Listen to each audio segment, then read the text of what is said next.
atas kerjasamanya dalam pemberitaan, karena memang kami menginginkan apa yang ada di sini disampaikan kepada publik ya, seterbuka mungkin kegiatan yang ada di sini dengan semua kritiknya, semua masukannya. Kami menganggap itu positif agar semua transparan bisa mengikuti apa yang ada di sini. Kami ucapkan terima kasih. Yang kedua, Bapak Presiden tadi menyampaikan arahan selama kurang lebih 2 jam. Ini salah satu pidato beliau terlama. Beliau menekankan betul tadi kepada seluruh kepala daerah untuk berpegangan kepada pasal 33 Undang-Undang Dasar 1945. Mengingatkan kepala daerah untuk menjaga kekayaan alam, menjaga potensi daerah, dikelola sebaik-baiknya, jangan sampai rugi, jangan sampai hilang, jangan sampai juga didominasi oleh kepentingan-kepentingan asing, kira-kira begitu. Yang ketiga, Presiden juga menyampaikan bahwa ada rencana hilirisasi yang sangat matang, ada pohon hilirisasi dalam beberapa hal, nikel dan lain-lain begitu ya. Ini akan ada investasi Indonesia, jadi tidak bergantung kepada yang lain. Ini untuk menyemangati semua kepala daerah. Dan Presiden mengapresiasi penyelenggaraan retreat ini, bahkan beliau meminta Kemendagri untuk kembali menyelenggarakan retreat ini pada tahun 2026, kira-kira begitu. Ya, supaya mengevaluasi target-target yang beliau berikan.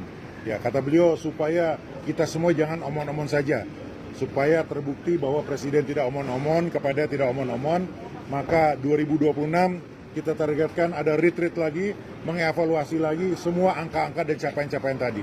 Karena beliau mentargetkan swasembada pangan, hilirisasi, dan banyak sekali program-program gitu.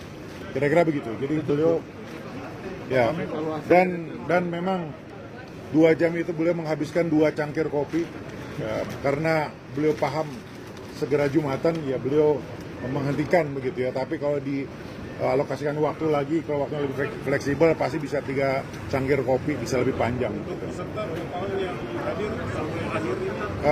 Iya, kepala daerah nggak berkurang gitu ya, tapi wakil kepala daerah kalau tidak salah ada 477, ya, ada 20-an yang tidak hadir karena alasan sakit dan lain-lain gitu.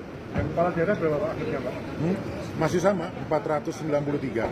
Jadi yang tim Bali itu memang nanti ikut gelombang berikutnya. Pak, perbedaan antara retreat 2026 dengan gelombang berikutnya apa Pak? Nanti Pak?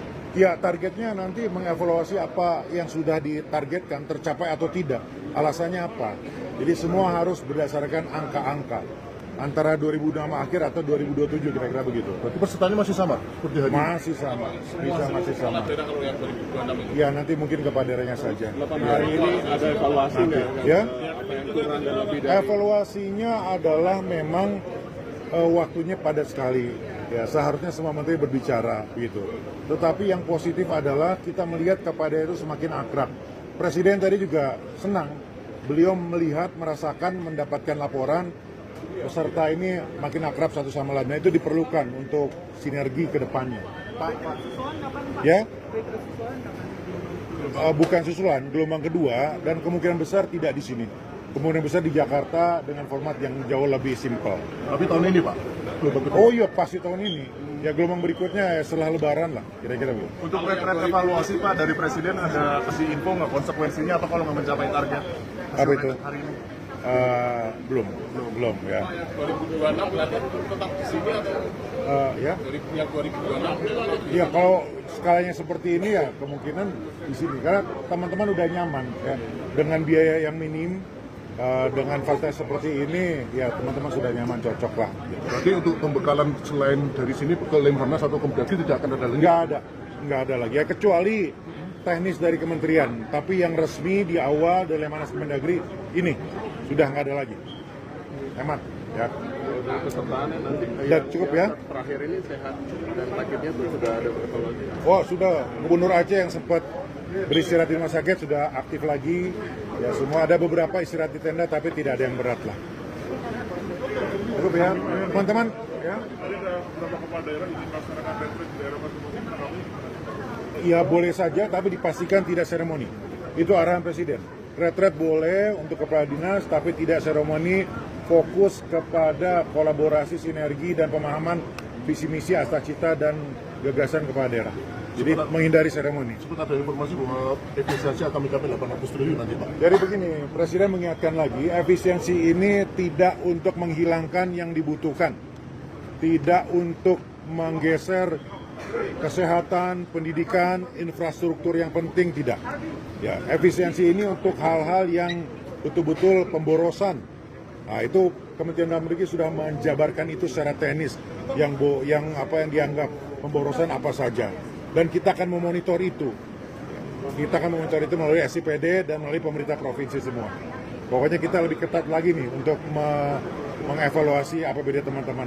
Dan kemarin Pak Menteri juga sampaikan, kepala daerah itu walaupun dipilih secara langsung oleh rakyat, tetapi sangat bisa diberhentikan berdasarkan undang-undang. Jadi bukan berarti dipilih langsung tidak bisa berhenti. Bisa berhenti karena tidak melaksanakan program prioritas nasional. Bisa diberhentikan karena tidak izin ketika keluar negeri. Bisa diberhentikan ketika melakukan perbuatan tercela. Jadi ada celah. Nah, kemarin Pak Mendagri mengingatkan jangan sampai pasal ini digunakan. Jangan sampai ketentuan ini digunakan. Teman-teman kepala daerah harus menjaga betul amanah sehingga husnul khotimah sampai di ujung. Dijaga sama-sama. Ya, karena ada ruang, ada celah berdasarkan hukum untuk diberhentikan. Pasal ini juga berlaku bagi mereka yang ikut retreat Pak. Ya? Pasal ini Semuanya sama. semuanya sama. Oke.